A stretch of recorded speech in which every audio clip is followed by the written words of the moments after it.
श्री राम और उनकी वानर सेना पत्थरों से बने राम सेतु के सहारे लंका नहीं गए थे, बल्कि महादेव द्वारा दिए गए एक दिव्य धनुष के सहारे लंका पहुंचे थे। एक ऐसा धनुष जो समुद्र के ऊपर एक विशाल पुल की तरह फैल सकता था। लेकिन अगर यह सच है तो फिर राम सेतु बनाने की आवश्यकता क्यों पड़ी? और सबसे हैरान करने वाली बात यह है कि लंका पहुंचने के बाद प्रभु श्री राम उस शिव धनुष को तोड़ क्यों देते हैं? क्या उस धनुष में ऐसी शक्ति छिपी थी जिससे भविष्य में कोई भी व्यक्ति पूरी दुनिया को चुनौती दे सकता था? दोस्तों, रामायण की प्रसिद्ध कथा के पीछे एक ऐसा रहस्य छिपा है जिसके बारे में बहुत कम लोग जानते हैं। पहले हम आपको मुख्य रामायण की कथा के बारे में थोड़ा सा बता देते हैं। उसके बाद उस अनसुनी और रहस्यमय कथा के बारे में विस्तार से चर्चा करेंगे। जब रावण माता सीता का हरण कर उन्हें लंका ले गया, तब भगवान श्री राम ने उन्हें वापस लाने के लिए लंका जाने का निश्चय किया। लेकिन उनके सामने सबसे बड़ी बाधा विशाल समुद्र था, जिसे पार करना लगभग असंभव लग रहा था। श्री राम ने समुद्र देव से मार्ग देने के लिए 3 दिनों तक तपस्या की, परंतु समुद्र शांत ही रहा। तब क्रोधित होकर प्रभु श्री राम ने समुद्र को सुखाने के लिए ब्रह्मास्त्र चलाने का संकल्प किया। उसी समय समुद्र देव प्रकट हुए और उन्होंने एक उपाय बताया। उन्होंने कहा कि वानर सेना में नल और नील को ऐसा वरदान प्राप्त है कि उनके द्वारा फेंके गए पत्थर डूबते नहीं बल्कि तैरते हैं। इसी वरदान की वजह से वानर सेना ने पत्थरों का राम सेतु बनाकर समुद्र पार किया और लंका पहुंची। यह तो हुई मुख्य रामायण की कथा, लेकिन पद्म पुराण और स्कंद पुराण जैसे प्राचीन ग्रंथों में एक और रोचक प्रसंग का उल्लेख मिलता है। इन कथाओं के अनुसार समुद्र तट पर खड़े होकर श्री राम ने भगवान शिव की आराधना की थी। वे जानते थे कि शिव स्वयं देवों के देव है और उनकी कृपा से असंभव कार्य भी संभव हो सकते हैं। कई दिनों की तपस्या के बाद भगवान शिव प्रसन्न हुए और उनके सामने प्रकट हुए। उसी समय उन्होंने श्री राम को एक दिव्य अस्त्र अजगव धनुष प्रदान किया।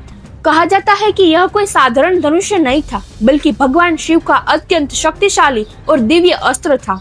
पद्म पुराण और स्कंद पुराण में वर्णित है कि इसकी सबसे अद्भुत विशेषता यह थी कि यह अपनी आकृति और आकार को इच्छा अनुसार बदल सकता था। भगवान शिव ने श्री राम से कहा कि यदि वे इस धनुष को समुद्र के ऊपर रख या फेंक देते हैं, तो यह इतना विशाल हो जाएगा कि उस पर चलकर पूरी वानर सेना समुद्र पार कर सकती है। यह सुनकर वानर सेना भी आश्चर्य में पड़ गई, क्योंकि उन्होंने कभी ऐसा चमत्कार नहीं देखा था कि एक धनुष से पूरी समुद्र पर पुल बन सकता है। कथा के अनुसार श्री राम ने उस दिव्य धनुष को समुद्र के ऊपर फेंका। जैसे ही वह समुद्र को छूता है, वह धीरे धीरे फैलने लगता है और देखते ही देखते समुद्र के ऊपर एक विशाल मार्ग बन जाता है। ऐसा लगता था जैसे किसी ने समुद्र के ऊपर एक दिव्य पुल बना दिया हो। वानर सेना उस पर चढ़कर आगे बढ़ने लगी और धीरे धीरे पूरी सेना लंका की ओर बढ़ती चली गई। लेकिन इस कहानी का सबसे रहस्यमय हिस्सा अभी बाकी था। जब श्री राम और उनकी सेना लंका पहुंच गई, तब अचानक उन्होंने उस दिव्य धनुष को उठाया और उसे 2 टुकड़ों में तोड़ दिया। यह देखकर पूरी वानर सेना आश्चर्य में पड़ गई। सभी सोचने लगे कि प्रभु ने ऐसा क्यों किया।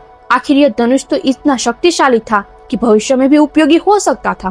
तब श्री राम ने एक ऐसी बात कही जिससे इस घटना का रहस्य स्पष्ट कर दिया।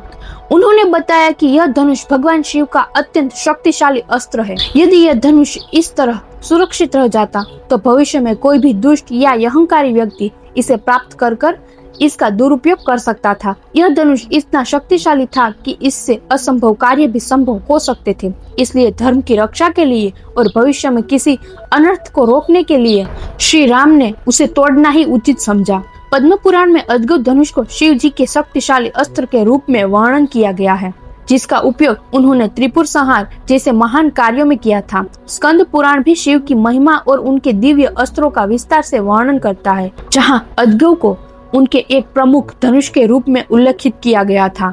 इन ग्रंथों के अनुसार अजगव धनुष की विशेषता यह थी कि इससे छोड़े गए तीर कोई भी रोक नहीं सकता था और यह आकार बदलने की क्षमता भी रखता था।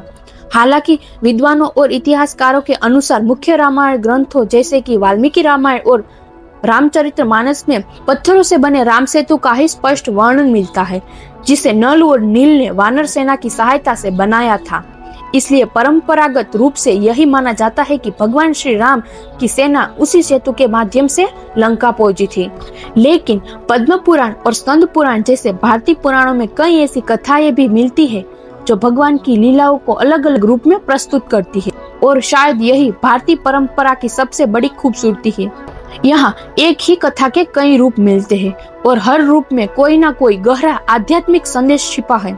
पद्म पुराण और स्कंद पुराण इस लीला को शिव विष्णु की एकता और राम की मर्यादा का प्रतीक बताते हैं। राम विष्णु के अवतार थे, लेकिन उन्होंने समुद्र पार करने में शिव शक्ति का सहयोग लिया, जो सनातन धर्म में सभी देवताओं की शक्तियों के पूरक होने का संदेश देता है।